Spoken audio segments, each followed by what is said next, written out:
How's it going, people? December is that time of year where we start looking back on the rest of the year to see exactly how it went. In this video I'm going to deviate from the normal cheap videos that I do and look instead at the best selling cars of the year. The idea is simple. These 5 cars are the best selling cars or vehicles of 2018. The kind of cars that you definitely shouldn't buy if you want to be a hipster. Most interestingly, 4 of the 5 cars on this list are also 4 of the 5 best selling cars of all time. As always, I'll give you some facts and figures on these cars as well as my opinions on why I think they're selling so well. Then you can tell me in the comments down below what your opinions of these 5 cars are. Remember to like, comment, subscribe, all that great stuff, hit the bell icon, but without further ado, let's get into the video.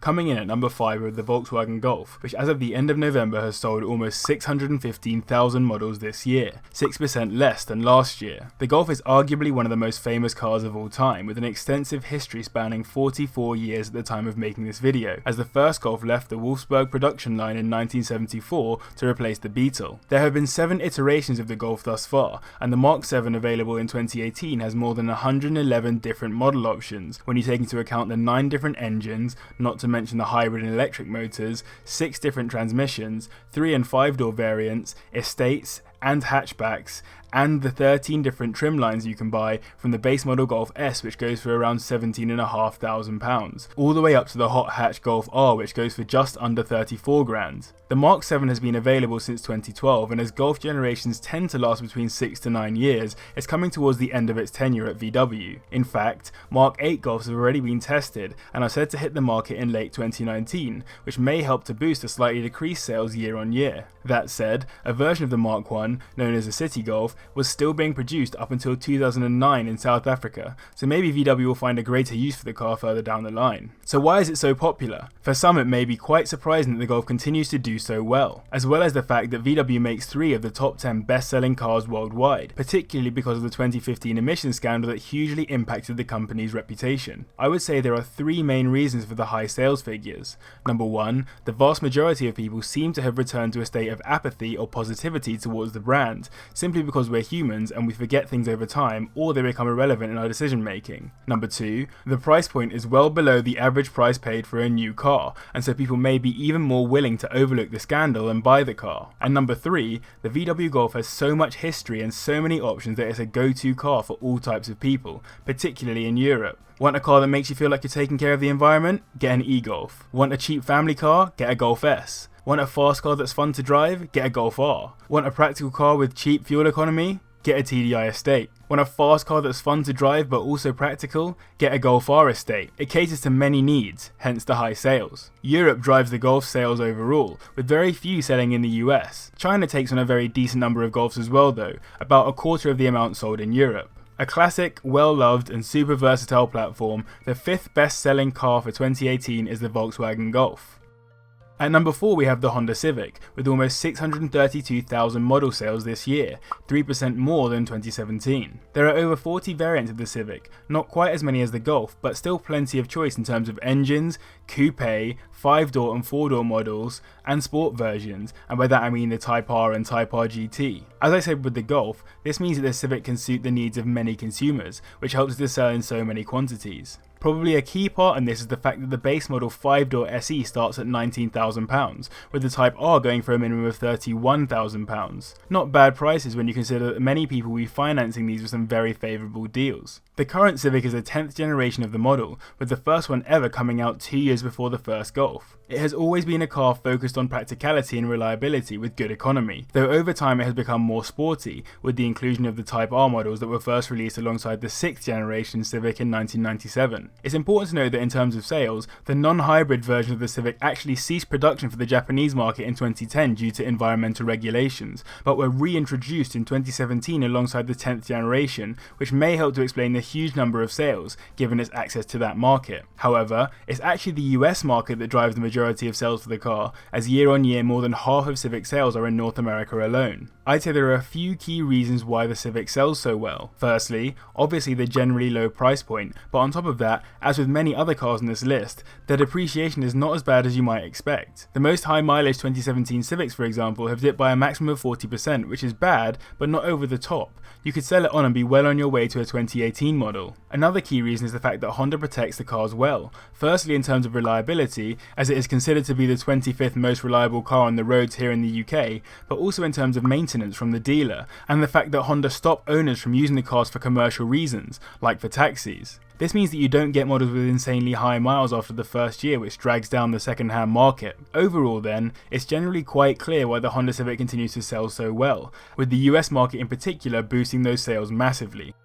Only just taking third on the list ahead of the Civic by less than 700 sales is the Toyota RAV4, which has sold just over 632,000 models this year, 5% up on last year. Interestingly, however, 2018 marks a shift for the RAV4 as it moved from the 4th generation XA40 to the 5th generation XA50. That said, the Mark V won't have affected sales, as it has only just been released into the US markets for December, while the UK won't be seeing the car until April next year. This is the youngest car on the list, with the first gen being released in 1994, hence it is the only car that isn't in the top 5 best-selling cars of all time. The original concept for the car was to provide the benefits of an SUV in terms of increased space, higher visibility, and all-wheel drive, while also staying manoeuvrable and economical like a compact car, hence it's categorised as a compact crossover SUV. Despite this, the car has actually gotten a lot bigger throughout its generations, with the Mark V having the largest wheelbase so far, hence I'd probably say this car has cemented itself as an SUV.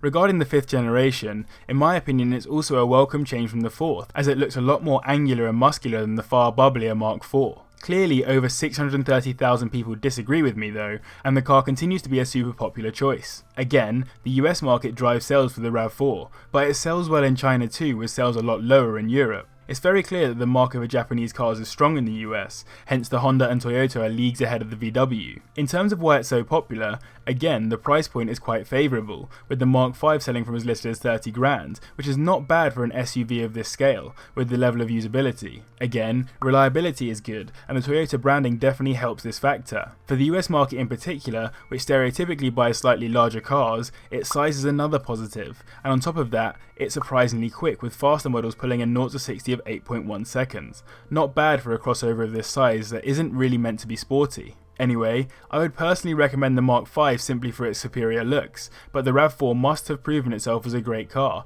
given the fact it's the 3rd highest selling car of 2018. In a lonely second place this year we have the Ford F-Series, and as a British person, when I first saw that this was the 2nd highest selling car of the year, I honestly wondered for a moment if the stats were talking about the Fiesta. But no, it's the truck, which sold just over 813,000 models this year, up by 2% on last year at this time. And there's a good reason why I thought of the Fiesta.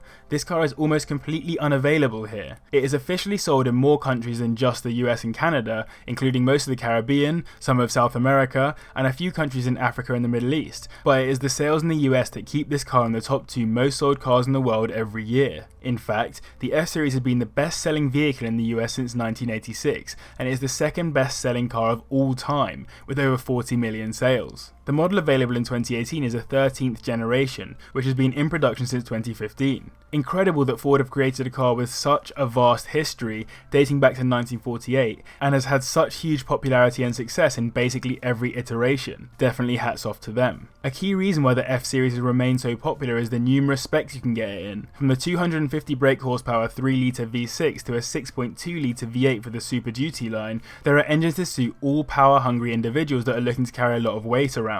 I have no personal experience of the US market, but I assume the closest we have to an equivalent here in the UK is either white vans or Range Rovers when it comes to popularity and size. Another reason is the fact that it pretty much launched the trend of American consumers buying trucks instead of normal cars. And though the truck market has evolved in the US from the rugged workhorse trucks that were cheap to make and cheap to sell, to a lifestyle choice vehicle that provides ultimate luxury, this has only helped its popularity to grow, as most people aren't looking for a workhorse. If you're specifically interested in brutish performance out of this monster, then an F-150 Raptor will certainly do the trick, with its 450 brake horsepower twin turbocharged 3.5 litre V6 and 10-speed automatic transmission. With prices starting at just under $53,000 for one, you can see why this truck is so popular. In fact, the XL, which is the cheapest version of the F-Series, starts at $28,000, and the most expensive limited edition starts at $61,000. This shows there is basically an F-Series to fit multiple price points, giving it a wider consumer base. I personally have never wished to own a light-duty truck like the F-Series, but I do really respect the fact that year on year Ford can keep selling this car so well. It really does have to suit the US market to achieve the accolades that it has.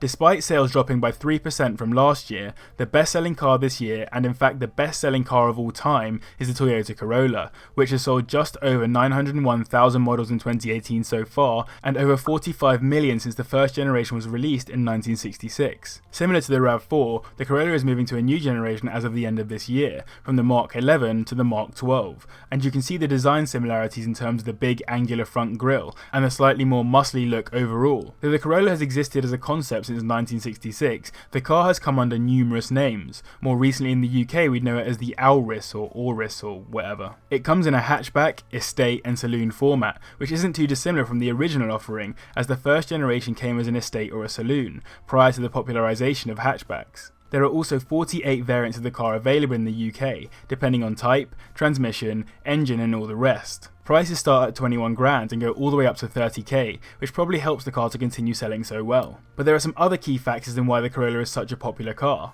Firstly, fuel economy is high, especially in hybrid models, and the fact that hybrids are so cheap makes them a popular choice in countries that provide tax relief for all types of electric vehicles. Secondly, they hold their value quite well despite how many of them there are, as figures suggest that after 5 years the car still retains about 58% of its value. Thirdly, it's simple and easy to use, and in an era where cars are getting more and more complex, this appeals to a much wider, slightly less gadget-focused demographic. Fourthly, again, that point around Toyota's reputation for reliability. And finally, the history. The car itself has built up a reputation in many markets as a car of choice for many consumers. When you get repeat customers as loyal not only to a brand but an individual nameplate, you're onto a winner. And that's exactly what Toyota have achieved with the Corolla. Though I probably wouldn't buy one personally because it seems a little bit boring in my opinion, I was a major fan of the older liftback version in the 8th generation E110, simply because of the World Rally Championship version of the car, which I think was utterly beautiful. Though the road-going car may not be the most exciting or insane offering in the market, it is the one that people buy the most,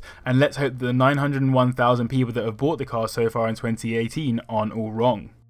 So in this video I've walked you through the top 5 best-selling cars in 2018. I really hope you found it helpful or interesting. I know it's not my normal type of video, but I want to branch this channel out into multiple different types of videos, and this is just the start. In fact, next week, if you're very lucky and I don't bottle it, I might be doing some Christmas specials. I'm not really sure yet, but it could be a thing. Remember to follow me on Instagram, where I'm trying to post every single day, but obviously failing because that's just how life works. But if you want to go follow me on there, you get all the updates of when my videos are coming out, what the video's even going to be about, and all that kind of stuff. So head over to the Instagram to do that. Links to that and all other social media in the description down below. Remember to like, comment and subscribe for more weekly car content, but as always, thank you very much for watching.